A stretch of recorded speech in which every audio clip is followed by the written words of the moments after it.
ગઈકાલે બનાસકાંઠાના દિયોદર તાલુકાના ધનકવાડાથી ભારત જોડો યાત્રા રાહુલ ગાંધીની જે યાત્રા છે એ યાત્રાને સમર્થન આપવા માટે દિયોદરના ધનકવાડાના હિંગળાજ માતાના મંદિરથી દિયોદરના ઓગળજીની થળી સુધીની આ યાત્રા છે અને આ યાત્રા છે ભારત જોડોના સમર્થનમાં અને યાત્રાનું સંપૂર્ણ જવાબદારી દિયોદરના રાજવી ગિરિરાજસિંહ વાઘેલાના અધ્યક્ષસ્થાને છે અને તમામ યુવાનોને આગ્રહ કર્યો છે, તમામ સર્વ સમાજને એક કરવા માટેની આ યાત્રા છે, સર્વ સમાજને સાથે લઈને ચાલવા માટેની આ યાત્રા છે। ગિરિરાજસિંહ વાઘેલા દિયોદર રાજવી છે, આ વિસ્તારના આગેવાન છે અને આવતીકાલે આ વિસ્તારના મોટી સંખ્યામાં લોકો ઉપસ્થિત રહે તેવું અભિવાદન કર્યું છે, તેવી લોકોની અપેક્ષા પણ છે અને આવનારા સમયમાં આ લોકો સાથે લોકોને જોડવાના પ્રયાસો જે કોંગ્રેસના છે એ અહીં દિયોદર તાલુકાના ધનકવાડાથી જે યાત્રા નીકળવાની છે આ યાત્રામાં એક સંદેશ જશે કે સર્વ સમાજને સાથે લઈને ચાલનારી આ કોંગ્રેસ પાર્ટીની અધ્યક્ષ ગિરિરાજસિંહ વાઘેલાની અધ્યક્ષસ્થાને ધારાસભ્ય શિવાભાઈ ભુરિયા દ્વારા લીલી ઝંડી આપવામાં આવશે અને મોટા પ્રમાણમાં બાઇક રેલી દિયોદરના ધનકવાડાથી દિયોદર તાલુકાના ઓગળજીની થળી સુધી આ યાત્રા છે અને ત્યાં મોટી સભાનું આયોજન કરવામાં આવ્યું છે, જેથી કરીને તમામ લોકોને આ લોકોએ આમંત્રણ આપ્યું છે। કોંગ્રેસ દ્વારા બાઇક રેલી યોજાશે।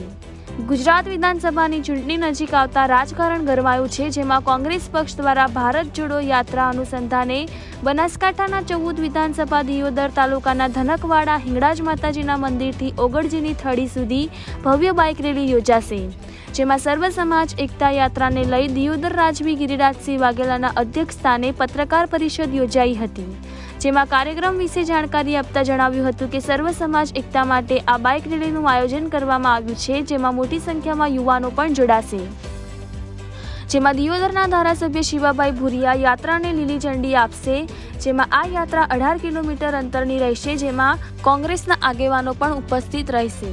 રિપોર્ટર રાજ ગજ્જર, બનાસકાંઠા। આવતીકાલે પૂનમનો દિવસ રવિવાર 9 તારીખે સવારે 10:30 કલાકે માં હિંગળાજના ધામ ખાતે સર્વ આ વિસ્તારના સર્વ જાતિના સર્વ ધર્મના લોકોને આમંત્રિત કર્યા છે। આ યાત્રા સવારે 10:30 વાગ્યાનો ટાઈમ આપ્યો છે, એટલે લગભગ 1 કલાક ત્યાં લાગી જશે। 11:30 એનું પ્રસ્થાન કરીએ। 11:30 એ યાત્રા ધનકવાડાથી નીકળી હરિપુરા ગામને કવર કરશે, હરિપુરાથી રૈયાથી શણાદર, શણાદરથી દિયોદર, દિયોદરથી લુદરા, લુદરાથી મેહરા, ઓગળપરાથી ઓગળપરા થળી, 3 જિલ્લા પંચાયતોના મુખ્ય ગામો જે આ રસ્તામાં આવે છે એ 10 ગામો આવર્યા છે। 18 કિલોમીટરની આ યાત્રા છે। કોંગ્રેસ પાર્ટી દિયોદર 14 વિધાનસભા કોંગ્રેસ પરિવાર દ્વારા આયોજિત આ કાર્યક્રમ છે।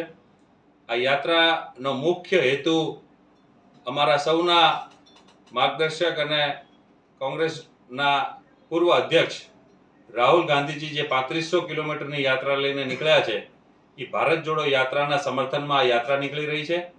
સર્વ જાતિ સર્વ ધર્મના લોકોને આમંત્રિત કર્યા છે।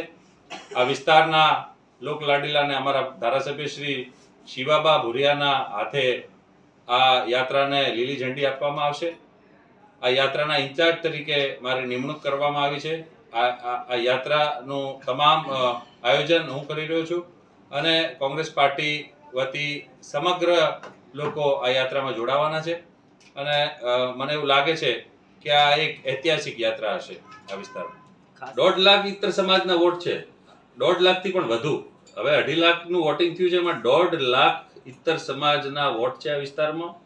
આ વિસ્તારમાં ઠાકોર સમાજ, ચૌધરી સમાજને બાદ કરતાની જે તમામ પ્રજા છે, નાની નાની જાતિઓ જે છે એ સર્વ જાતિઓનું મતદાન બહુ સારું એવું મોટું છે અને મને એવું લાગે છે કે જે બાજુ ઇતર સમાજ ઝૂકશે એ ઇતર સમાજ જે બાજુ ઢળશે એનો ધારાસભ્ય ચૂંટીને ગાંધીનગર જશે।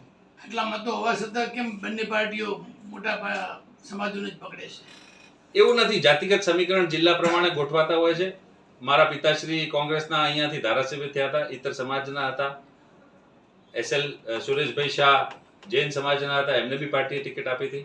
ઇતર સમાજનું જ્યારે સમીકરણ ગોઠવાતું હોય ત્યારે ઇતર સમાજને ચાન્સ મળે છે અને આ વખતે પાર્ટીનો વિષય છે કે ચૌધરી સમાજ કે ઇતર સમાજ કે બીજી કોઈ અન્ય સમાજ પાર્ટી કોને ટિકિટ આપે એ પાર્ટીના હાઈકમાન્ડ નક્કી કરશે. અમારા સ્ટેન્ડની સિટિંગ ધારાસભ્ય છે, એટલે સિટિંગ ધારાસભ્યો હોય ત્યાં બીજી કોઈ વાત હોતી નથી. સિટિંગ ધારાસભ્ય જ્યાં સુધી છે એટલા સુધી નો ડાઉટ ઇતર સમાજના ઘણા ખરા, જેમાં હમણાં કહેતા હતા કે નામો ગયા છે અને ટિકિટો માંગી છે, પણ પહેલી વાત અમારા દ્રષ્ટિએ શિવાબા ચાલુ ધારાસભ્ય છે એટલે એમાં કોઈ બીજી ફેરફાર થાય નહીં. થશે તો એ પાર્ટીનો વિષય છે, પક્ષ જે નક્કી કરે.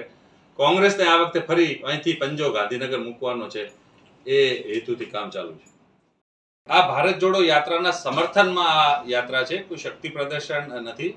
શક્તિ પ્રદર્શન હમણાં 4 મહિના પહેલા ચૂંટણી હતી, એમાં શક્તિ પ્રદર્શન બતાવી દીધું છે.